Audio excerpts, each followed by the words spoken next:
প্রিয় ভাইয়েরা, বলুন তো, আমরা যে আরবি মাস অতিবাহিত করছি, কাটাচ্ছি, এই মাসটির নাম কি? শাবান। মাশাআল্লাহ, এই তো আপনারা সবাই জানেন। শাবানের পরেই যে মাস আসবে এটার নাম কি? রমাদান যে আসতেছে, আপনাদের ভাল লাগে?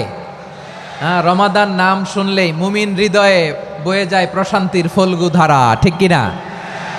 একটা আনন্দ, একটা উচ্ছ্বাস আমাদের হৃদয়ের মধ্যে চলে আসে। রমাদান সাইয়্যিদুশ শুহুর, 12 মাসের মধ্যে সবচাইতে শ্রেষ্ঠতম মাস রমাদান আল মুবারক আসছে। আত্মশুদ্ধির মাস, আত্মসংশোধনের মাস, শুদ্ধাচারের মাস, নিজেকে আলোকিত করবার মাস, ঠিক কিনা বলেন? এই রমাদানুল মুবারকে আমাদের কি করণীয়, কি বর্জনীয়, what to do and what not to do, এই টপিকসের উপর কিছু কথা আপনাদের সামনে উপস্থাপন করব ইনশাআল্লাহ। ওমা তৌফিকে ইল্লা বিল্লাহ। আমার প্রিয় ভাইয়েরা, আমি আমার খুতবার শুরুতে সূরা বাকারার 185 নম্বর আয়াত তেলাওয়াত করেছি, যেখানে আল্লাহ তাআলা কোন মাসে কোরআন আল কারিমকে, মহাবিশ্বের মহাবিশ্বয় কোরআন আল কারিমকে এই পৃথিবীতে নাজিল করেছেন সেটা আমাদেরকে জানিয়েছেন। আল্লাহ তাআলা ইরশাদ করছেন, বলেন, রমাদান এমন একটা মাস যে মাসে কোরআন নাজিল করা হয়েছে, আর এই কোরআন হচ্ছে বিশ্ব মানবের জন্য পথ নির্দেশিকা, হেদায়েতের সুস্পষ্ট বর্ণনা এবং সত্য মিথ্যা পৃথক করার আসমানি মানদণ্ড রূপে জামিনে আমাদের জন্য কোরআন নাজিল করেছে কে? আওয়াজ করে বলেন তো, আল্লাহর নাজিল করা এই কোরআনে কোনো ভুল আছে? সবাই বলেন নাই। সবাই বললে এতটুকু আওয়াজ হয় আমি বিশ্বাস করি না। গলা ছেড়ে দিয়ে বলেন, আল্লাহর নাজিল করা এই সর্বশেষ আসমানি কিতাব আল কোরআনে কোনো ভুল আছে? সন্দেহ আছে? সংশয় আছে? বিয়ন্ডলেস, বাউন্ডলেস, বটমলেস, এমন কিতাব যেটা পড়ে গবেষণা করে এর তথ্য, উপাত্ত, ইনফরমেশন, লেসন নিয়ে শেষ করা যায় না। সুবহানাল্লাহ। আল্লাহ বলেন, এই কোরআনকে আমি রমাদানে নাজিল করেছি, যেটা বিশ্ব মানবের জন্য পথ নির্দেশিকা। এতে আছে হেদায়েতের সুস্পষ্ট বর্ণনা আর সত্য মিথ্যা পার্থক্য করার মানদণ্ড, কোনটা সত্য কোনটা মিথ্যা এটা কোরআন দিয়ে ডিফারেন্সিয়েট করা যায়। কোরআন হচ্ছে ফুরকান, to differentiate between right and রং।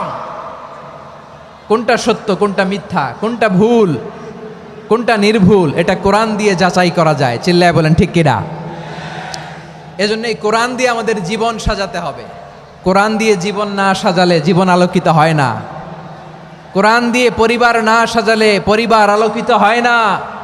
কোরআন দিয়ে সমাজ না সাজালে সমাজটা শান্তিময় হয় না। শুধু দুর্নীতি দমন কমিশন দিয়ে দুর্নীতি বন্ধ করা যায় না। কোরআনের আইন বাস্তবায়ন করা ছাড়া এই সমাজ থেকে দুর্নীতি বন্ধ করা যাবে না। চিল্লায় বলো ঠিক কিনা?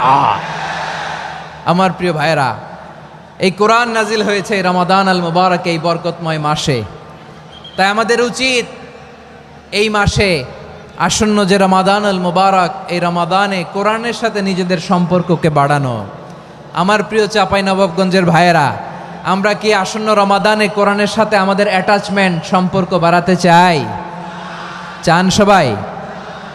আপনি কি জানেন কোরআন নিয়ে কোন ফেরেশতা পৃথিবীতে এসেছিল? জানেন? ফেরেশতার নাম কি বলেন তো? জিবরিল আলাইহিস সালাম।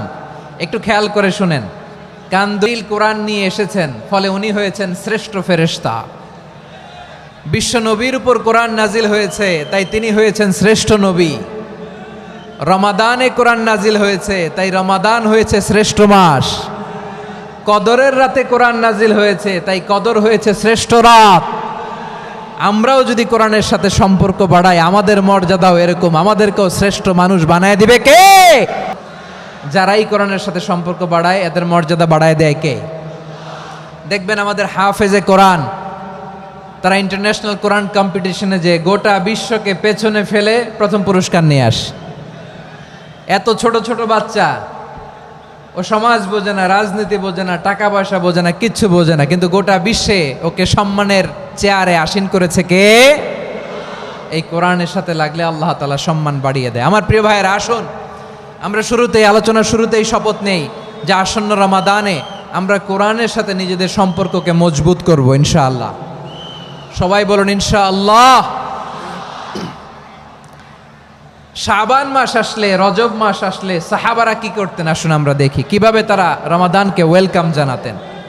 রজব শাবান আসলেই ওনারা রমাদান পর্যন্ত পৌঁছার আকুতি, আগ্রহ আর ফরিয়াদ আল্লাহর কাছে জানাতেন আর বলতেন, ইয়া আল্লাহ, রমজান পর্যন্ত আমাদের হায়াত বাড়িয়ে দাও। আল্লাহুম্মা বাল্লিগনা রমাদান, আল্লাহ তুমি রমজান পর্যন্ত আমাদের পৌঁছে দাও। আল্লাহুম্মা বারিক লানা ফি রজব ওয়া শাবান ওয়া বাল্লিগনা রমাদান, আল্লাহ রজব শাবানে বরকত দাও, আল্লাহ রমজান পর্যন্ত তুমি আমাদেরকে পৌঁছে দাও। আওয়াজ করে পড়েন আমিন। এই যে আরো 7 দিন বাকি রমাদান আসতে, এই 7 দিন পর্যন্ত আমরা রমাদান পাবো, কোনো গ্যারান্টি আছে? আচ্ছা, এই বছর যদি খুশনসিব হয় আমাদের, আমরা যদি পাই, আগামী বছরও যে রমাদান আমরা পাবো, কোনো গ্যারান্টি আছে? তাহলে আসুন আমরা ভেবে নেই, হতে পারে this Ramadan could be the last and final Ramadan in our life. হতে পারে এই রমাদানই হতে পারে আমার জীবনের শেষ রমাদান। ঠিক কিনা বলেন? তাই আসুন আমরা আল্লাহর কাছে দোয়া করি, আল্লাহুম্মা বাল্লিগনা রমাদান, আল্লাহ তুমি রমাদান পর্যন্ত আমাদেরকে পৌঁছে দাও। আওয়াজ করে পড়েন আমিন।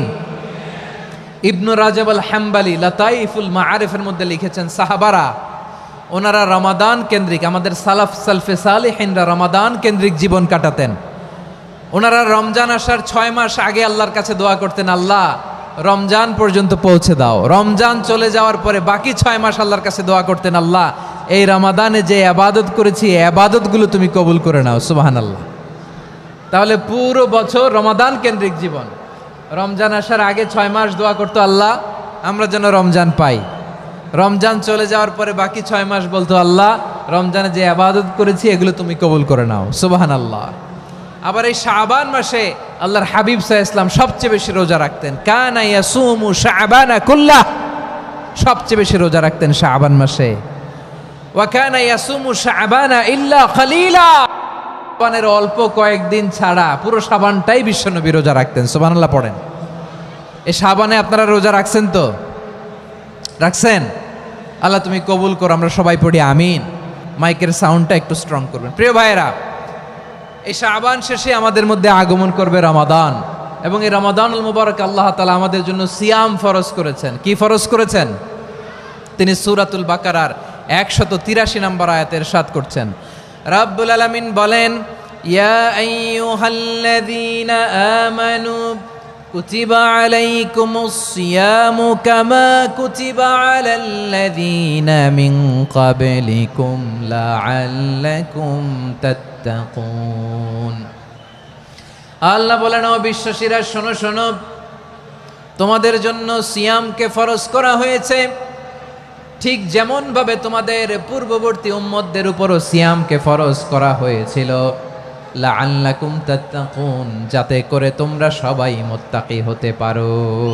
সুবহানাল্লাহ বলেন, যাতে করে তোমরা আল্লাহ সচেতন হতে পারো। তাহলে সিয়ামকে, এই সামনে যে রমাদান আসতেছে আমার প্রিয় ভাইয়েরা, এই পুরো রমাদান ব্যাপী সিয়াম সাধন করা, সিয়াম পালন করাকে আমাদের জন্য ফরজ করে দিয়েছে কে? রমাদানের রোজা রাখার নফল নাকি? রমাদানে সিয়াম পালন করা কি নফল? সুন্নাত? তাহলে কি ফরজ? আওয়াজ করে বলেন, রমাদানের রোজা রাখা কি ফরজ?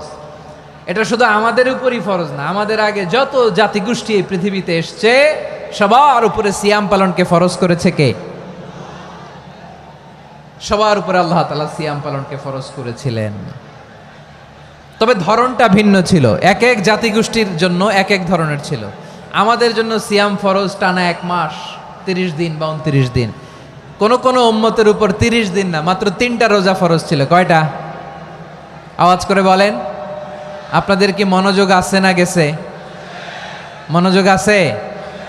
তাকবীর পড়েন তো, লিল্লাহে তাকবীর। আমাদের 1 মাস সিয়াম ফরজ। পূর্ববর্তী অনেক উম্মতের উপর 1 মাস ছিল না, 3টা ফরজ ছিল। কয়টা? প্রতি মাসের 13, 14, 15 ফরজ ছিল তাদের জন্য। কারো জন্য শুধু একটা, আশুরার রোজা। কোন কোন উম্মতের জন্য 10টা।